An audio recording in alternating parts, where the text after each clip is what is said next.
सबसे बड़ी अगर गरीब किसान मजदूर की अगर कोई हक की आवाज उठाता है तो वो नागौर का श्रीमान हनुमान बेनीवाल का श्री सुजाना जी महाराज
की तपोभूमि हमेशा इस देश की सबसे बड़ी महापंचायत लोकसभा के अंदर बेनीवाल का स्वागत अभिनंदन वीरों की भूमि संत श्री सुजाना जी महाराज की तपोभूमि पर आपका हार्दिक स्वागत अभिनंदन करता है इस मंच के माध्यम से। क्योंकि जब किसी कवि ने लिखा है कि मैं मेरे जान के दुश्मन को भी जान समझता हूँ, इस मिट्टी की मोहब्बत को हिंदुस्तान समझता हो, इस दुनिया में सुनाई दे वो है खामोशी, हनुमान बेनीवाल के नाम को तूफान समझता हूँ, तूफान समझता हूँ। एक बार तालियां बजाए आदरणीय नागौर के लोकलाडले सांसद श्रीमान हनुमान जी बेनीवाल साहब के लिए। अरे बगीचे में फूल खिला है भंवरा ने गुनगुनाया है, अरे बगीचे में फूल खिला है भंवरा ने गुनगुनाया है। आज तो वो शख्सियत आया है जिसने चौधरी चरण सिंह साहब ने बड़े प्रेम से बुलाया है, बड़े प्रेम से बुलाया है। राम जी नेताजी का सभा पहनाकर स्वागत करेंगे। साथ में मैं निवेदन करूंगा बस्ती राम जी सारण,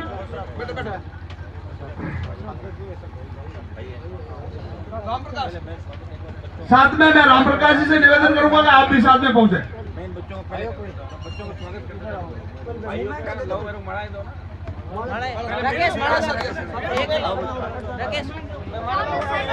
शहीद के भाई राम प्रकाश जी और पुत्र और पुत्री का नेताजी ने बोला कि मैं पहले स्वागत करूंगा।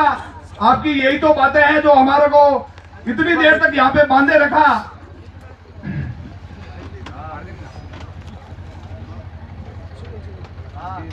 आदरणीय हनुमान बेनीवाल साहब की तरफ से अमर शहीद चौधरी चरण सिंह साहब के भाई राम प्रकाश जी सारण, उनके सुपुत्र परवीन और उनकी पुत्री गुनगुन, उनका स्वागत करेंगे आदरणीय नागौर के लोक लाडले सांसद श्रीमान हनुमान जी बेनीवाल साहब। यही इस शख्सियत की यही एक बहुत बड़ी लौजाब है कि जहां पर भी जाता है वो अपने मान सम्मान से पहले उस शहीद परिवार का सम्मान करता है। एक बार तालियां बजाए अपने नागौर के लोक लाडले सांसद हनुमान बेनीवाल साहब के लिए।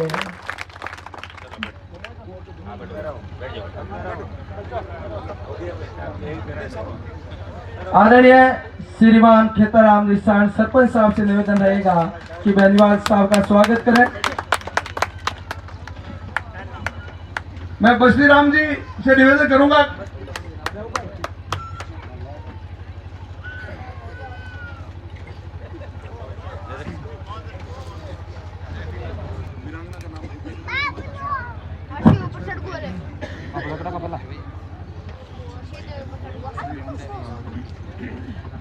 सबसे पहले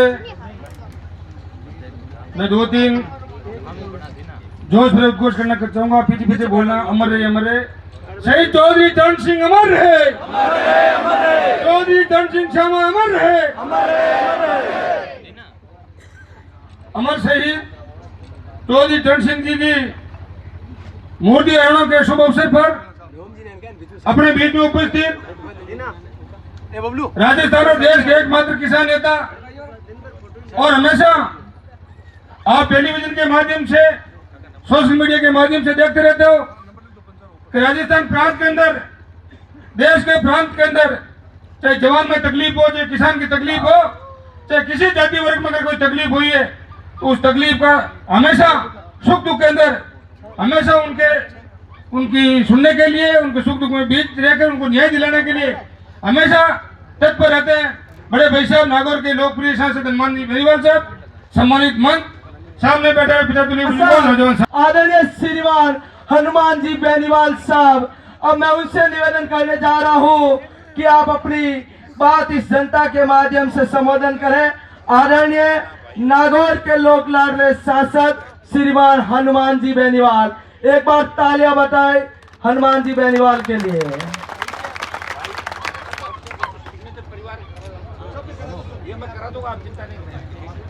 आदरणीय हनुमान जी बेनीवाल साहब।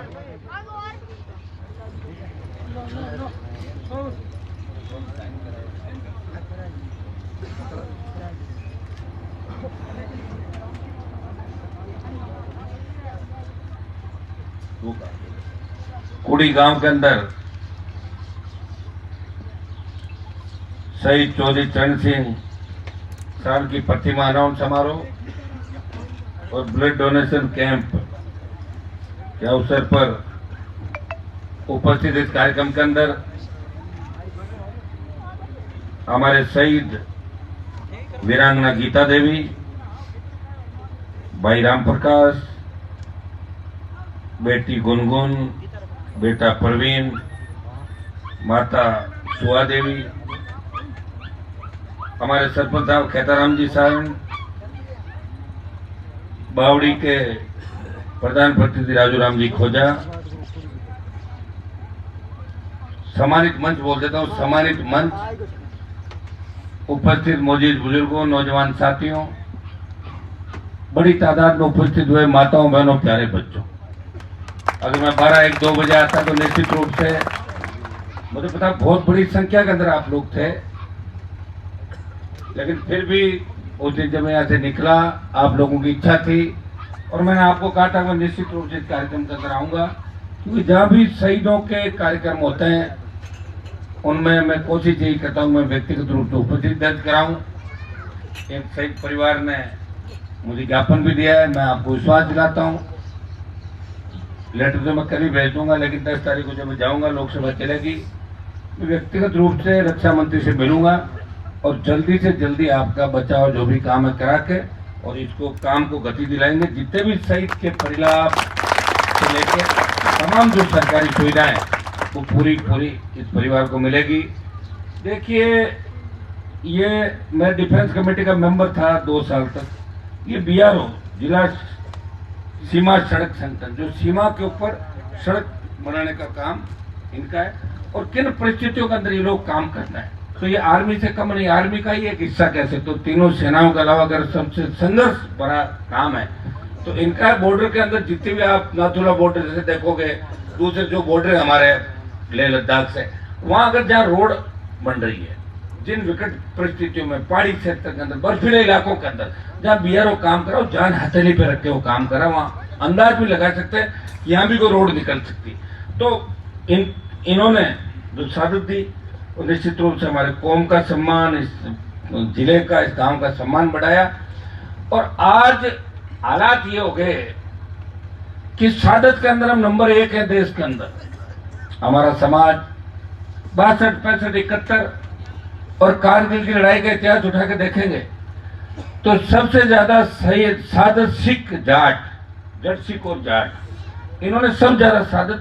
गीत भी देखो सम्मान के साथ गाया जाता है कि कोई सिख, कोई जाट, मराठा, कोई गोरखा, कोई मद्रासी। ये भारत की रखवाली करने वाली मार्शल जातियां, ये कहते ही हमारा सीना चौड़ा हो जाता है। लेकिन राजनीतिक रूप से जब तक अपन मजबूत नहीं होंगे तब तक सारी चीजें जो है वो गौण हो जाएगी। अभी आपने देखा होगा कि सेना में लड़ने का सबसे ज्यादा जो जज्बा और अधिकार और सादत हमारी थी, उसके बावजूद दिल्ली की सरकार को लगा कि सेना में भी ये शहीद क्यों हो रहे हैं, इसलिए अग्निवीर योजना लाके और सेना को भी ठेके पे दे दिया। इससे बड़ी विडंबना इस देश के अंदर नहीं हो सकती। और भाइयों, मैं आपको बता दूं कि कौन लड़ेगा आखिर इस देश के अंदर, बताएं मुझे। लड़ने वाले योद्धा चाहिए। अब तेजा जी महाराज अवतार छोड़ लेंगे, किसी आपस में बैठे व्यक्ति को लड़ना पड़ेगा। आपस में लड़ाई छोड़ो, आप लोग आपस में लड़ लेते हो। मैं भी उसी गांव से आता हूँ और आप भी आते हैं। यहाँ आसपास गोपालगढ़, खींवसर, नागौर आपस में लड़के एक दूसरे को मार देते हैं, कत्ल कर देते हैं, पेची पड़ती है, बच्चे बर्बाद होते हैं। लेकिन देश के लिए कौन लड़ रहा है? जब व्यवस्था बदलने की बात हो, कौन व्यक्ति आगे आएगा व्यवस्था बदलने के लिए? अगर भगत सिंह जी ये सोचते कि मेरी कुर्बानी से मेरा तो कोई फायदा नहीं होगा तो क्यों कुर्बानी देते बताओ?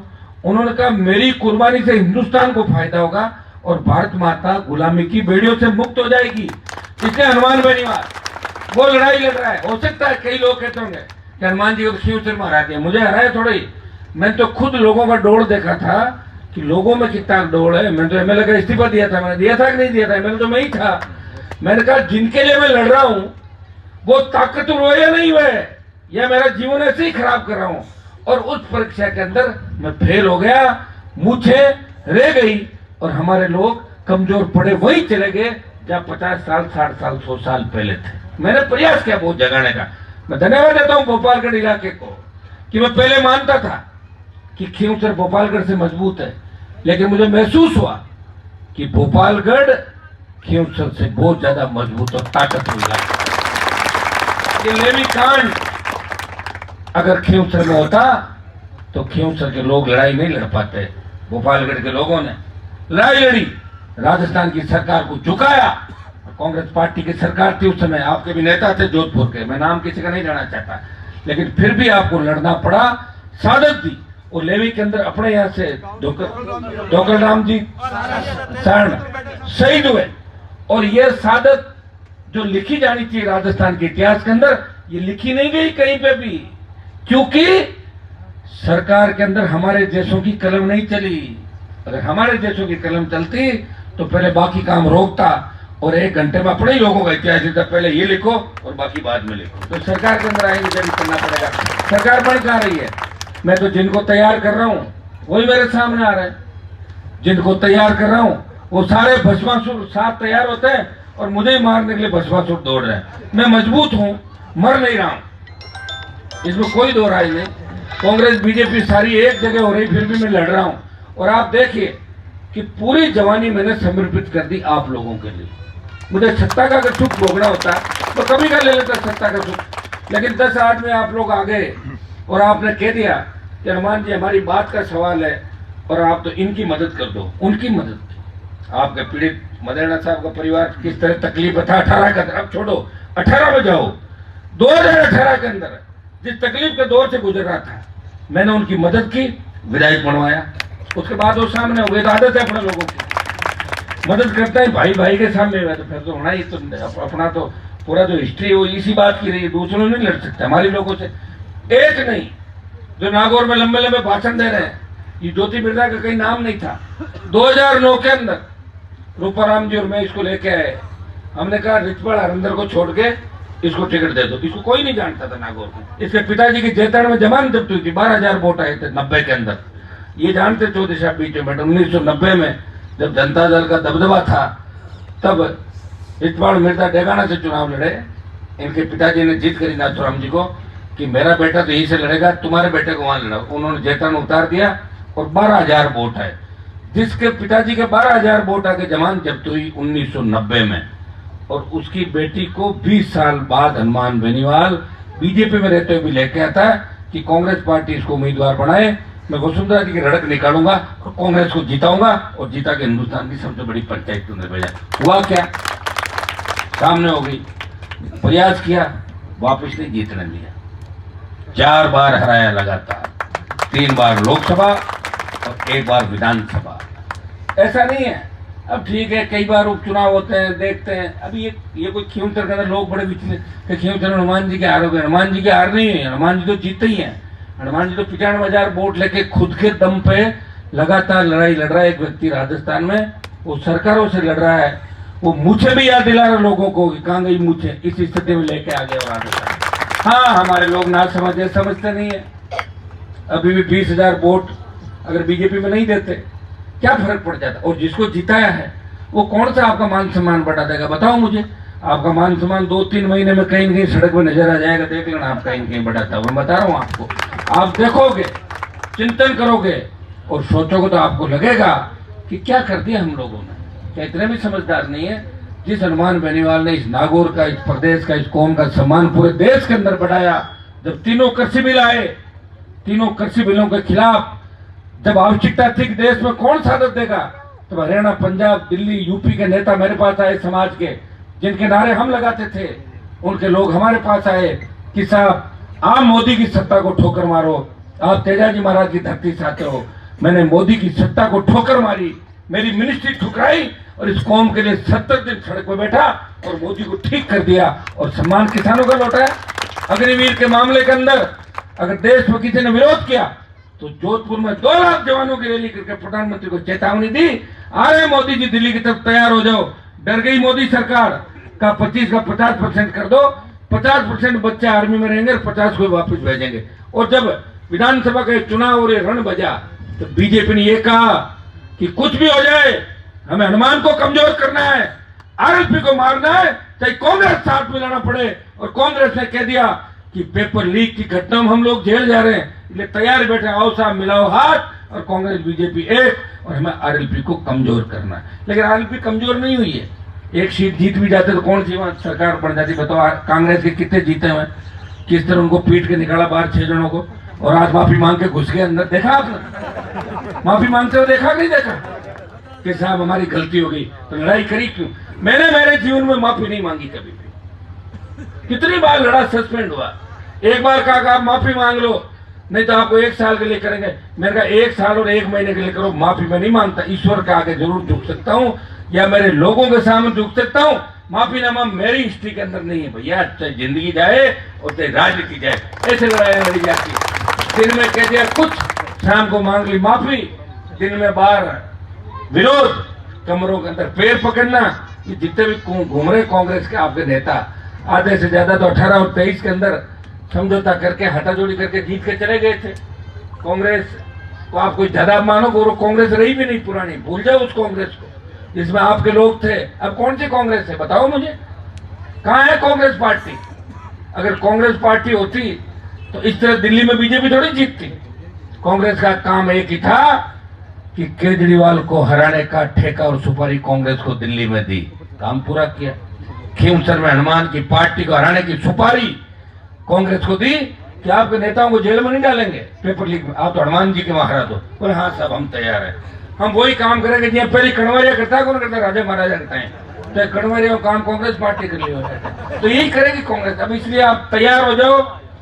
भोपालगढ़ मजबूत इलाका इसलिए मजबूत है कि आपने पुखराज को भी दोबारा 65,000 रुपए डाल दिया, जिनकी आवाज भी नहीं निकलती थी। कितना दिया बचा? 65,000 बिना आवाज दे दिया। मतलब आप ताकतवर थे, मजबूत थे, थोड़ा सा ढंग से अगर हैंडल करते तो जीत के नजदीक आ जाते। और पिछली बार जिसकी जाति का 800 वोट दी उसको विधायक बनाया आपने। और मैं ये बात आपको इसलिए कह रहा हूँ कहीं इसको आप अदरवाइज मत लेना। कई लोग ऐसा आप भोपालगढ़ से दौरा करे ज्यादा। भोपालगढ़ तो मेरा इलाका, आपने मुझे ताकत दी थी। भोपालगढ़ मेड़ता और खेवसर ने बड़ी ताकत मुझे दी, लेकिन मुझे दुख इस बात का हुआ कि वीर तेजाजी महाराज की धरती के वो लोग। मैंने एक आदमी को पूछा, मैंने कहा आपने क्यों किया ऐसा? कि साहब बस हो गई, चूक हो गई। तो अभी चूक का इलाज क्या, बताओ मुझे। चूक तो कई जब हुई थी आजादी के समय, आप देख रहे हो आज तक बंटवारे से लेकर जो चूकें हुई वही तो तकलीफ दे रही है। बात का सवाल होता है, नागौर और खींवसर के नाम से जब कोई व्यक्ति जाता था तो हरियाणा, यूपी, दिल्ली का जाट कहता था आओ आप नागौर खींवसर के जाट हो, बहुत मजबूत लोग हो, आइए हमारे मेहमान बनिए। और अब वही नागौर खींवसर के लोग जाते, लोग कहते हैं अरे छोड़ो, तुमने तो हनुमान को हरा दिया, वही हो नागौर वो गुने। हाँ वो कहने लगे लोग, ये बात तो कहेंगे भाई, उसमें क्या। ये तो मैं धन्यवाद दूंगा लोकसभा के अंदर मुसलमानों का, जिन्होंने 40% वोट मुझे दिए। बाकी नागौर के जाट तो 35-40% वोट ज्योति मिर्दा को देके मुझे लोकसभा में भी हरा देते। कोई ताकत नहीं थी ज्यादा, इसलिए आपको दबाव मारने की जरूरत नहीं। कोई कहना मैं नागौर अच्छा कहना, मैं भोपालगढ़ का था ही मजबूत था, मैं ले में ये क्या सही है। हाँ तेजाजी महाराज का अवतार वहां हुआ, लेकिन तेजाजी की पूजा भी 2007 के बाद ही चालू हुई है ज्यादा देश के अंदर। पहले इतना पूजन था, 5000 मंदिर बने देश में। कितने? 5000 मंदिर। नाथुराम जी तो कभी तेजाजी की जय नहीं बोली, ये जयकारे मैंने ही चालू किए भाई। विधानसभा, लोकसभा और देश में तमाम नेताओं से जयकारे चालू करा दिया। इसलिए भोपालगढ़, जोधपुर, नागौर, बाड़मेर, ये तमाम इलाके एक जैसे हैं। कोई एक कहते मैं तो वहां जन्म ले लिया और मैं मजबूत हो गया, ऐसे नहीं होता। हर समय के हिसाब से समय चक्कर चलता है। मैं मजबूत हूं, इसमें कोई दो राय नहीं। अब कोई कहते कि हनुमान जी के आसपास पैदा हुआ हूं, गांव में और उस जिले में, मैं हनुमान जी जितना मजबूत हूं, तो मजबूत नहीं हो सकता। क्योंकि जिस स्टेज में मैं खड़ा हूं, कितनी दुश्मनी है मेरी बताओ देश के अंदर, कितनी प्रदेश में दुश्मनी है। कई लोगों को नींद नहीं आती, मैं घूम रहा हूं ना, उनको मेरी गाड़ी देखते, मेरा खबर देख के उनकी नींद उड़ जाती है कि यार लोग ऐसा, अरे नहीं अभी तो एमपी बना घूम रहा है ना। कई मैं जब कोरोना के अंदर था तो कोरोना में मेरे ही समाज का एक नेता, मैंने कहा साहब ये कभी अपने हो ही नहीं सकते।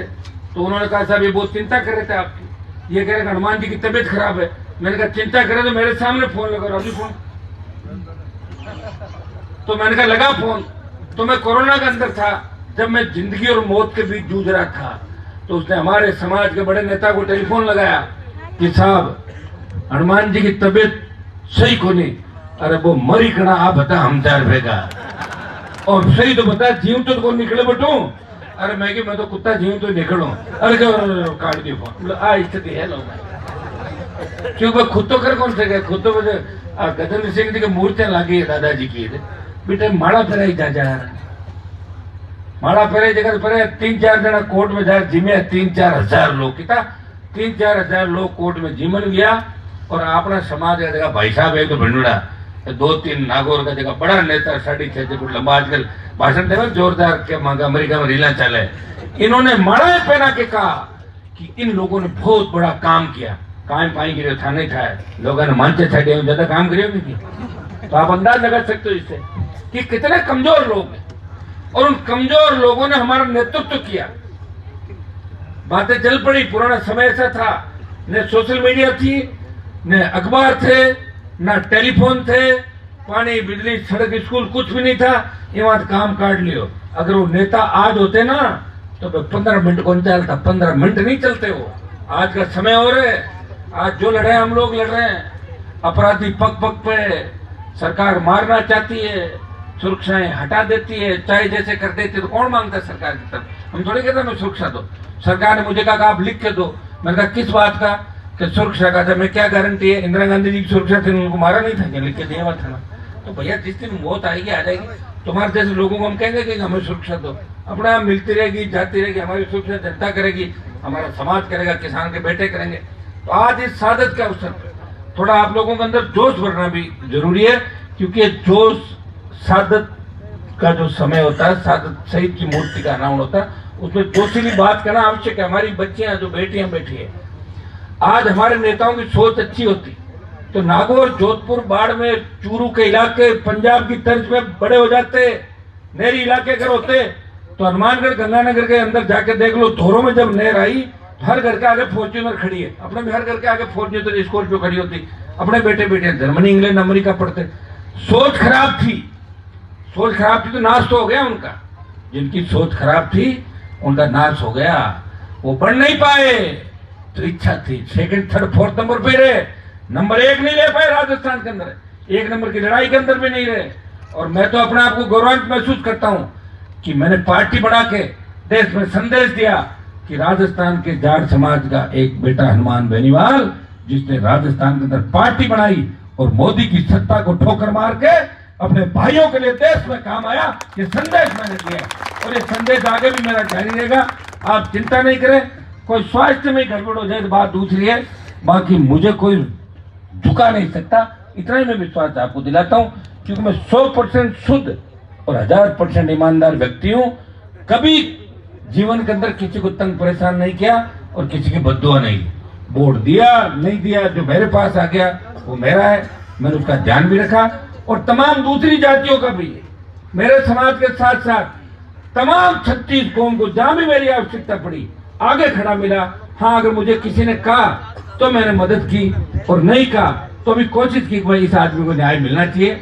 लोग तो जातिवाद का आरोप लगाते, 10 तरह की बात करते हैं। मैं उनको पूछना चाहता हूँ, आप तो अखंड जातिवाद के अंदर डूबे हुए लोग हो, आपको क्या अधिकार है किसी पर आरोप लगाने का? अगर मैं जातिवादी होता तो पार्टी बना के थोड़ी चलता। सारे के सारे लोग आज 36 कौम साथ है और समय जरूर लगेगा। राजस्थान की परिपाटी नहीं है, सारे भोपालगढ़ जैसे मजबूत इलाके नहीं है, सारे इलाके मेड़ता की तरह नहीं है, सारे इलाके और नहीं है, जहां बदलाव हो सके, लेकिन समय के साथ सब ठीक होगा। और 28 के अंदर ये किसान कौम का परचम ही राजस्थान के अंदर लहराएगा। मैं आपको विश्वास दिलाता हूं। कुछ कमियां जो रही, सब बड़ी कमी थी, जानो धन की कमी है, जानो कौन जानो। आप ये तो सोचो, 1 रुपए का चंदा भी नहीं कर रहा है, कैसे चल रहा 20 साल से? सोचो कभी बैठ के, घर में बैठ के सोचना कि सारी पार्टियां चंदा मांगती है, बीजेपी हाथ फैलाती है, कांग्रेस फैलाती है, इलेक्टोरल बॉन्ड के नाम पे गाय के मांस का निर्यात करने वाले लोगों से चंदा ले लिया, फिर भी वोट ले रहे हैं और पैसे के दम पे आ जाते हैं वापिस। लेकिन आपके भाई ने तो कभी 100 रुपए का चंदा भी आह्वान भी नहीं किया। फिर भी चल रहा हूं, ईमानदारी से आगे चल रहा हूं, तो चल रहा हूं। कहीं मेरी वजह से मेरी कौम के उंगली नहीं उठ जाएगा, हनुमान की पार्टी ने ये कर दिया वो कर दिया। पैसा तो मैं जब चाहे इतना इकट्ठा कर लूं, क्या आवश्यकता नहीं, लेकिन फिर पैसा तो अनसंट इकट्ठा होगा, आप ही जानते हो, ऐसे तो होगा नहीं। तो होगा तो फिर पकड़े जाएंगे, फिर कह देंगे लो ये भी आ गया, इतना ही टाइम लगेगा ना। ये बच्चा बता, ये भी आ पड़ा। ये जो कमी रही ना लोग साहब, कम की होगी सीटा 18 और 23, कम है कि 18 में जोश ज्यादा हो और 23 तक बड़ा भारत और वहां चले गए, समय कम दे पाए, देश की बात चली, प्रदेश की चली, संसाधनों की कमी हो गई, वोट कम नहीं आए, वोट 10 लाख आ गए, कमियां हो गई भाई। लेकिन अब की बार अपन सब मिलके नया बदलाव राजस्थान में करेंगे और मुझे पूरी उम्मीद है कि हमारी जो बेटियां, माताएं, छोटे भाई बैठे हैं, ये मैं लड़ाई तुम्हारे लिए लड़ रहा हूं, मेरे भाइयों, कोई लड़ने वाला नहीं है। काश लड़ने वाले 4 भी हो जाए राजस्थान के अंदर, 4 आदमी चाहिए मानता हूं, 4 दे दो, 100 सीट है, एक ही हूं। किरोड़ीलाल जी मेरे साथ थे, छोड़ के चले गए मुझे। मीडिया वाले उनको पूछ रहे थे, वो कह रहे हनुमान जी हमें छोड़ के चले गए। मैं कहां गया, मैं तो पार्टी बनाई अलग। वो वापिस बीजेपी में चले गए। आज उनका बयान फिर पढ़ रहा था डॉक्टर साहब का, उन्होंने फिर कहा कि मेरे फोन टेप हो रहे। दुर्भाग्य अगर किसान नेता जो भारतीय जनता पार्टी के अंदर रह के अपनी बात मजबूती से उठा रहे हैं, वो यही बात कह रहे हैं, बीजेपी की सरकार जब बनी थी उस समय एसआई भर्ती, आरपीएससी घोटाला और तमाम जो पेपर लीक हुए थे उनकी सीबीआई जांच करनी चाहिए, परीक्षाएं रद्द होनी चाहिए और भ्रष्टाचार का खात्मा होना चाहिए। वो बात राजस्थान सरकार के मंत्री किरोड़ीलाल जी मीणा कह रहे हैं, लेकिन सरकार उनकी एक नहीं सुन रही है। कभी उनको डरा के उनसे लेटर लिखवाया जाता है, कभी उनको और कुछ कहा जाता है और उनको जलील करने का प्रयास भारतीय जनता पार्टी कर रही है। तो मैं डॉक्टर साहब से भी आग्रह करूंगा कि अब लंबी लड़ाई आप अगर लड़ने का मूड हो तो छोड़ो इस भारतीय जनता पार्टी को, कोई दिक्कत नहीं, राजस्थान की जनता फिर स्वीकार कर लेगी। और नहीं तो आरएलपी तो तैयार ही पड़ी, डॉक्टर साहब इधर आ जाओ मेरे साथ, मैं अकेला ही घूम रहा हूँ, फिर अपन दोनों और साथ घूम लेंगे। पहले खूब राजस्थान ना पाता, मैं तो बहुत से नेताओं कहता था, मैंने कहा भाई आप आ जाओ, कप्तान बन जाओ, हम तो दूल्हे बन जाओ, बाराती बनने को भी तैयार है। दुल्हन नहीं बनेंगे। अब कोई दूल्हा भी बनने को तैयार नहीं राजस्थान के अंदर, बताओ। प्रयास में कोई कमी रही नहीं। राजस्थान बहुत लंबा चौड़ा है, 1200 किलोमीटर, 1000 किलोमीटर लंबा चौड़ा। आप बताओ, एक राजस्थान में आज सुबह से मैं निकला हूँ तो दूसरा प्रोग्राम अटेंड हुआ है, 1-2 और हो जाएंगे, लेकिन फिर बढ़ते जाएंगे। हर व्यक्ति चाहेगा कि हमारे बीच आए, जा नहीं सकते। मैं छोटे भाइयों को भी आग्रह करूंगा, ब्याह शादी कई कार्यक्रम में नहीं पहुंच पाता तो उसमें आप नाराजगी नहीं करें, कभी न कभी चलते फिरते आपके बीच आ जाएंगे। समय कम है और धीरे धीरे संघर्ष बढ़ता जा रहा है, इन बातों का भी हमें ध्यान रखना है। नाराज जब होना है, लोग जल्दी नाराज हो जाते हैं। अरे साहब थाने बुलाया, गांव के कानून निकल गया, ध्यान का नहीं रहता, ध्यान आदमी क्या लड़ता है ना, उसको ध्यान नहीं रहता। तो मैं उनको कहता हूं कि आप छोटी बात पे बड़ा नुकसान नहीं करें, क्योंकि जो नुकसान आप करो अपने खुद का ही नुकसान करो, इस बात का हमें ध्यान रखना है। तमाम जो राजस्थान के मुद्दे हैं, 4 साल का समय हमारे पास पड़ा है, पूरी ताकत के साथ हम लोग लड़ेंगे। पेपर लीक से लेकर तमाम जो रोजगार के मामले, उसमें जो भी आरोपी है इनको सलाखों के पीछे डलवाएंगे, दूसरे जो लोग हैं उनको ठीक करेंगे और अपनी कौम को मजबूत करेंगे, किसान को मजबूत करेंगे, दलित, शोषित, पीड़ित, मुस्लिम, तमाम जो जातियां, इनको साथ लेके नए राजस्थान का निर्माण करेंगे और शहीदों के बताए हुए रास्ते पे हम राजस्थान को लेके चलेंगे। बहुत बहुत आपको धन्यवाद। भोपालगढ़ की वीर धरा को बारंबार धन्यवाद। एक संदेश कोड़ी के अंदर दूंगा कि हमारे तो खुद भुगत होगी, हम गांव में झगड़े हुए, किस तरह की तकलीफ में पड़े हम लोग, तो अपने इन चीजों का ध्यान रखना कि भूल के भी अगर कोई गलतियां हो भी गई, इन्हें दोहराना नहीं है। एक ही चीज का ध्यान रखो, आगे बढ़ो और भाई को भी आगे बढ़ने दो, पड़ोसी को आगे बढ़ने दो, अपनी कौम को आगे बढ़ने दो, अपने जो गांव में साथ रह रहा 36 कौम का, उसको भी आगे बढ़ने दो। इस भावना के साथ आप लोगों को चलना। आने वाला समय अपना आप तेरा जी महाराज ठीक करेंगे। बहुत बहुत आपको धन्यवाद। जय हिंद।